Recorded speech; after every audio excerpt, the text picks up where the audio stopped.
கர்த்தருடைய பரிசுத்த நாமத்திற்கு ஸ்தோத்திரம். இன்றைய நாளின் தியானத்திற்கென்று தெரிந்து கொள்ளப்பட்ட வேத வசனம் நீதிமொழிகளின் புத்தகம் 3ஆம் அதிகாரம் 26ஆம் வசனம். நீதிமொழிகள் 3:26.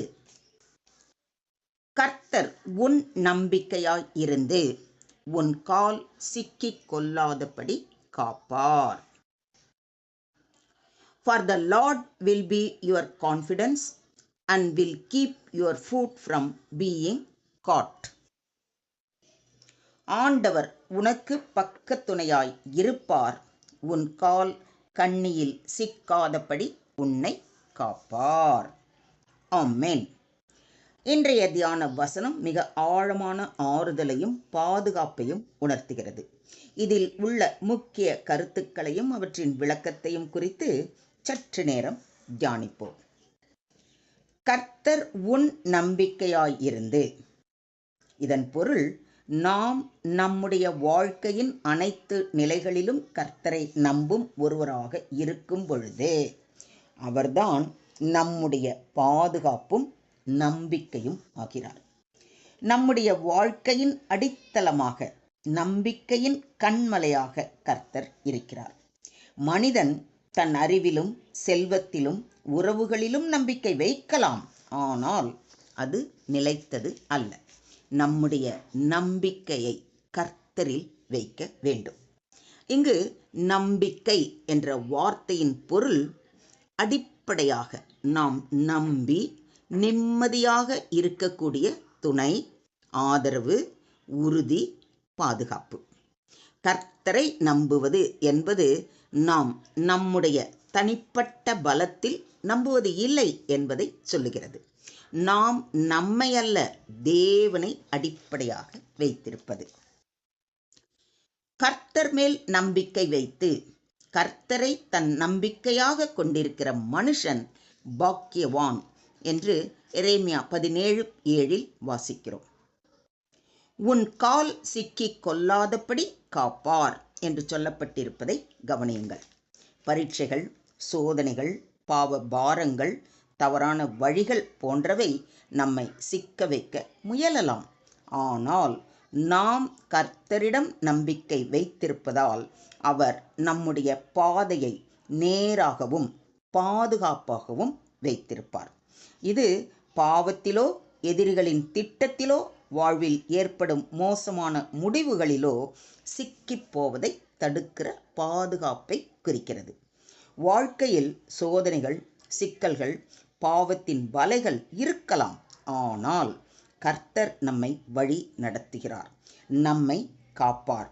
நம் காலடி தவறாதபடி நம்மை தாங்கிக் கொள்கிறவர் கர்த்தரே. இதை விசுவாசிக்கிறீங்களா? நல்ல மனுஷனுடைய நடைகள் கர்த்தரால் உறுதிப்படும், அவனுடைய வழியின் மேல் அவர் பிரியமாய் இருக்கிறார்.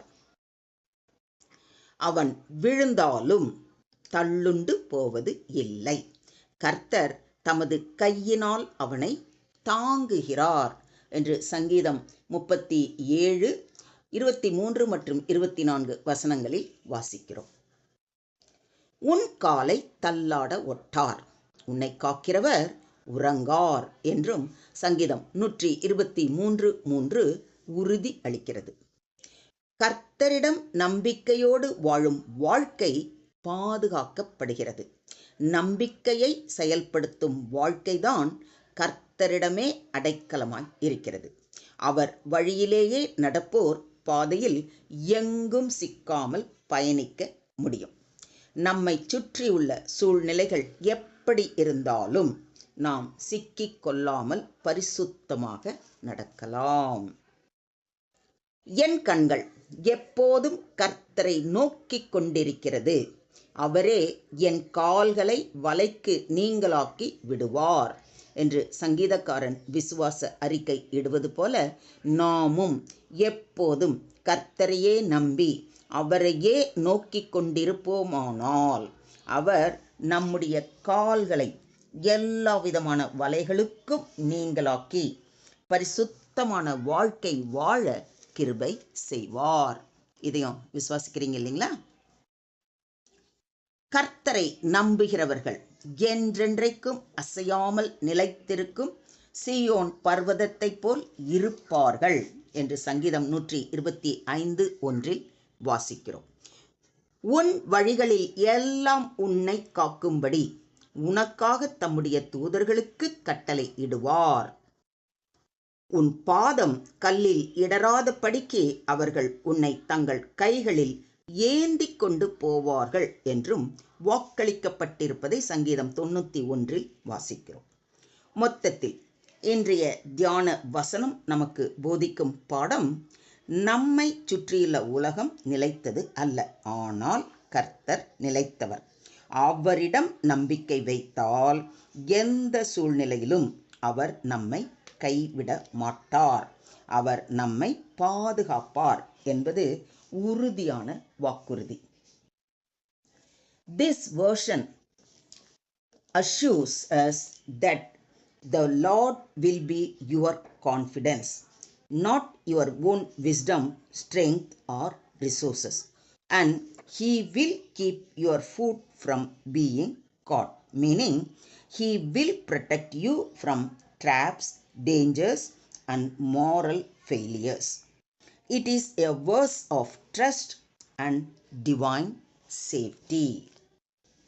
So, கர்த்தரை நம்புங்கள். அவர் உங்களுடைய உறுதி. நீங்கள் நடக்கிற பாதையில் சிக்கிக் கொள்ளாமல் அவர் காக்கிறார். நம்பிக்கையை கர்த்தரிடமே வைக்கும் பொழுது நாம் பாதுகாப்பாக வாழலாம். இன்றே நம்முடைய முழு நம்பிக்கையையும் அவர் மேல் வைத்து அவர் பாதம் அமர்ந்து ஜெபிப்போம். ஸ்தோத்திரம் ஆண்டவரே, ஸ்தோத்திரம் கர்த்தாவே, ஸ்தோத்திரம் ஸ்தோத்திரம் ஸ்தோத்திரம். எங்களை அதிகமாய் நேசிக்கிற எங்கள் அன்பின் தகப்பனே, உம்மை நன்றியோடு துதிக்கிறோம், ஸ்தோத்திரிக்கிறோம் அப்பா. நீரே எங்கள் நம்பிக்கையின் ஆதாரமாக இருக்கிறீர். நாங்கள் எங்கள் அறிவையும் சக்தியையும் நம்புவதை விட உம்மையே உறுதியாய் நம்புகிறோம். எங்களது பாதையை நேராக நடத்தும். எங்கள் வழிகாட்டியாய் இருந்து வழிநடத்த வேண்டுமாறு கெஞ்சி கேட்டுக்கொள்கிறோம். எங்கள் கால்கள் சிக்கிக் கொள்ளாமல் பாதுகாத்து வழிநடத்த வேண்டுமாறு உம்மை தாழ்மையோடு வேண்டிக் கொள்கிறோம். சோதனைகள், பாவ வலைகள் எங்களை சூழ்ந்தாலும் உம்முடைய கரம் எங்களை தாங்கி பாதுகாத்து செல்லும் என்று பரிபூர்ணமாக விசுவாசிக்கிறோம். எப்பொழுதும் உம்மை நம்பிக்கையாய் வைத்திருந்து எங்கள் வாழ்வை முற்றிலுமாக உம்முடைய கரத்திலே ஒப்பு கொடுக்கிறோம். நீங்க பொறுப்பெடுத்துக்கோங்க, நீங்க வழி நடத்துங்க. எல்லா துதியும், எல்லா கனமும், எல்லா மகிமையும் ஒருவருக்கே செலுத்துகிறோம். மீட்பர் இயேசுவின் மூலம் ஜெபம் கேளும் எங்கள் ஜீவனுள்ள தகப்பனே, ஆமென். ஸ்தோத்திரம் ஆண்டவரே, ஸ்தோத்திரம் ஸ்தோத்திரம் ஸ்தோத்திரம்.